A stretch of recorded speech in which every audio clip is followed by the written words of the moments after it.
नमस्कार। मैं सैयद अख्तर श्री अरविंदो सोसाइटी की ओर से आपका बहुत बहुत स्वागत व अभिनंदन करता हूं। हम आज शिक्षा में शून्य निवेश नवाचार कार्यक्रम ZIIEI द्वारा संकलित एक रोचक व अभिनव नवाचार के बारे में आपको बताएंगे।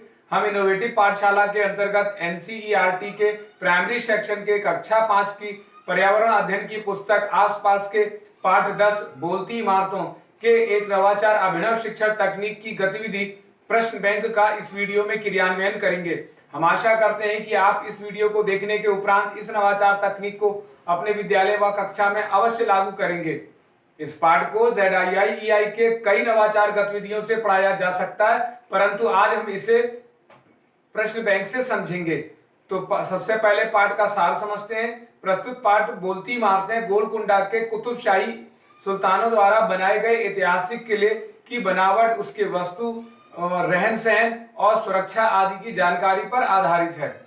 इस नवाचार की यदि नवीनता को देखा जाए तो इस नवाचार की नवीनता यह है कि कक्षा में छात्र स्वयं ही अपने सहपाठियों के साथ मिलकर पाठ के कॉन्सेप्ट पर आधारित अलग अलग प्रकार के प्रश्नों का निर्माण करते हैं, जिससे कि उनकी मौलिकता का पता चलता है और एक प्रश्न बैंक तैयार हो जाता है। इस नवाचार की क्रियान्वयन प्रक्रिया के अंतर्गत पुनः अध्ययन की संकल्पना की सहायता से ऐतिहासिक इमारतें, दिशाओं की पहचान और विभिन्न ऋतुओं पर प्रश्न बनाते हुए पाठ की समझ को विकसित करते हैं। इस प्रकार इस नवाचार की अगर क्रियान्वयन अवधि को देखा जाए तो इसे क्रियान्वित करने में 20 मिनट का समय लगता है। पूर्व प्रबंधन के अंतर्गत इसमें किसी भी प्रकार का कोई पूर्व प्रबंधन नहीं करना पड़ता है, परंतु प्रश्न बैंक बनाते समय कुछ निर्देशों का पालन करना होता है। जैसे शिक्षक सबसे पहले छात्रों को 7 समूह में बांट देंगे। प्रत्येक समूह का एक प्रतिनिधि होगा। प्रतिनिधि सभी प्रश्नों को संकलित करके एक प्रश्न बैंक तैयार करेगा। छात्र अति लघु उत्तरीय, लघु उत्तरीय और दीर्घ उत्तरीय प्रकार के प्रश्नों को तैयार करते हैं। हर प्रश्न की उत्तर कुंजी भी बना ली जाती है। समूह चाहे तो आपस में प्रश्नों की अदला बदली भी कर सकते हैं। अंत में छात्रों को प्रश्न के उत्तर बताए जाते हैं, जिन्हें वे अपनी उत्तर पुस्तिका में लिख लेते हैं। इस प्रकार सभी छात्रों की सहायता से एक प्रश्न बैंक तैयार कर लिया जाता है।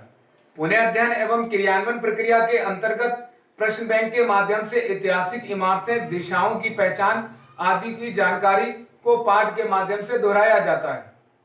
आइए इसे उदाहरण से समझते हैं कि किस प्रकार के प्रश्न तैयार किए जाते हैं। जैसे कौन से सन में गोलकुंडा का किला मिट्टी का बना हुआ था? तो सन 1200 ईस्वी में। गोलकुंडा की बाहरी दीवार पर कितने बुर्ज बने हुए थे? उत्तर के रूप में 87 बुर्ज। सूर्य अस्त किस दिशा में होता है? उत्तर पश्चिम दिशा में। तांबे और जस्ते को मिलाकर कौन मिश्र धातु को क्या कहते हैं? तो उत्तर के रूप में कांसा कहते हैं। कुतुबशाही सुल्तानों ने गोलकुंडा के किले पर कब से कब तक राज किया? तो सन 1518 ईस्वी से 1687 ईस्वी तक। दिशाएं कितने प्रकार की होती हैं? उत्तर के रूप में 4 प्रकार की। इस प्रकार के विभिन्न प्रश्नों के द्वारा शिक्षक छात्रों की सहायता से एक प्रश्न बैंक तैयार कराते हैं। निष्कर्ष रूप में कहा जा सकता है कि प्रश्न बैंक गतिविधि से सीखने के अनेक परिणाम प्राप्त होते हैं। जैसे प्रश्न बैंक बनाते हुए छात्र जो संवाद करते हैं, उससे अपनी भाषा और स्कूली भाषा के बीच में एक सेतु का निर्माण होता है। अपने आसपास घटित होने वाली घटनाओं को अपने अनुभव द्वारा व्यक्त करते हैं। वर्णमाला, अक्षर और ध्वनि की पहचान, उनको पढ़ना, लिखना और अभिव्यक्त करने की क्षमता भी विकसित करते हैं। छात्र अपनी भाषा को बोलने की समझ विकसित करते हैं। इस प्रकार प्रश्न बैंक बनाते समय जो जानकारी प्राप्त करने के लिए प्रश्न पूछना, निजी अनुभवों को साझा करना और तर्क देना तथा कही जा रही बात, कहानी, कविता इत्यादि को कहने की समझ भी छात्र अपने में विकसित करते हैं। इस गतिविधि से के सभी छात्रों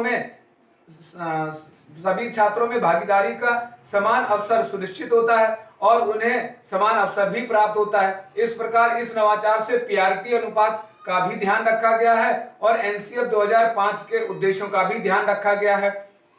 पाठ बोलती इमारतों को शिक्षक एक निर्धारित माह में ही पढ़ाते हैं। इस प्रकार इस नवाचार गतिविधि से छात्रों में गहन सोच, आत्म जागरूकता, सृजनात्मकता के साथ साथ पारस्परिक संबंधों के जीवन मूल्य का विकास होता है। इस प्रकार इस नवाचार से छात्र अभिनव शिक्षण तकनीक को समझते हैं और यह नवाचार वास्तव में एक अभिनव नवाचार है। यह नवाचार आपको कैसा लगा हमें जरूर बताएं। हम ऐसे कई दिलचस्प नवाचार आपके लिए लाते रहेंगे। आपसे अनुरोध है कि आप हमारा YouTube चैनल सब्सक्राइब जरूर करें। अगर आप इस वीडियो को Facebook पर देख रहे हैं तो हमारा Facebook पेज लाइक करना न भूलें। नीचे दिए गए लिंक पर जाकर इनोवेटिव पाठशाला ऐप को भी डाउनलोड कर सकते हैं। इस वीडियो को देखने और लाइक करने के लिए आपका बहुत बहुत धन्यवाद।